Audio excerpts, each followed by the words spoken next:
রাজধানীর ওসমানী স্মৃতি মিলনায়তনে আন্তর্জাতিক নারী দিবস উপলক্ষে মহিলা ও শিশু বিষয়ক মন্ত্রণালয় আয়োজিত অনুষ্ঠানে যোগ দেন রাষ্ট্রপতি মোহাম্মদ শাহাবুদ্দিন। অনুষ্ঠানে বিএনপির প্রয়াত চেয়ারপারসন খালেদা জিয়া সহ ৬ নারীকে শ্রেষ্ঠ অদম্য নারী সম্মাননা দেওয়া হয়। খালেদা জিয়ার পক্ষে এ সম্মাননা গ্রহণ করেন তার নাতনি ব্যারিস্টার জাইমা রহমান। এছাড়া বিভিন্ন ক্ষেত্রে অবদানের জন্য আরও ৫ জন নারীকে সম্মাননা দেওয়া হয়।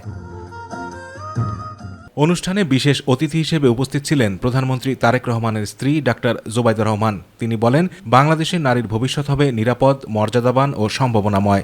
বাংলাদেশও এমন একটি দেশ হবে যেখানে প্রতিটি নারী ও কন্যা শিশু নিরাপদ, মর্যাদাবান এবং সম্ভাবনাময় উজ্জ্বল ভবিষ্যতের অধিকারী হবে।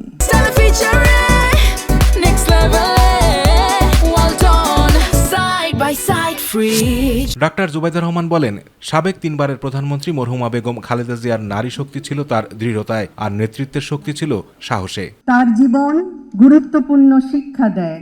নারীর শক্তি তার দৃঢ়তায়, আর নেতৃত্বের শক্তি তার সাহসে। পরে প্রধান অতিথির বক্তব্যে রাষ্ট্রপতি মোহাম্মদ শাহাবুদ্দিন বলেন, নারীদের মূলধারার বাইরে রেখে দেশের উন্নয়ন সম্ভব নয়। বাংলাদেশের জনসংখ্যার অর্ধেকের বেশি নারী।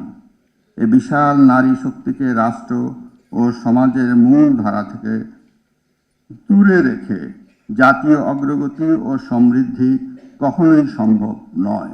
স্নাতকোত্তর পর্যন্ত মেয়েদের বিনামূল্যে শিক্ষা ও 10 মার্চ থেকে শুরু হওয়া ফ্যামিলি কার্ড প্রদান কর্মসূচি সরকারের যুগান্তকারী পদক্ষেপ বলেও মন্তব্য করেন রাষ্ট্রপতি। বর্তমান সরকারও নারী শিক্ষার প্রসারে গুরুত্ব দিচ্ছে। স্নাতকোত্তর পর্যায় পর্যন্ত মেয়েদের জন্য অবৈতনিক শিক্ষার সুযোগ চালুর পরিকল্পনা নিয়েছে সরকার। একই সঙ্গে অর্থনৈতিকভাবে পিছিয়ে পড়া নারীদের ক্ষমতায়নের লক্ষ্যে সরকার ফ্যামিলি কার্ড কর্মসূচি গ্রহণ করেছে। আতিকুর রহমান তিতাস, মাই টিভি। নির্দেশনামূলক বক্তব্য।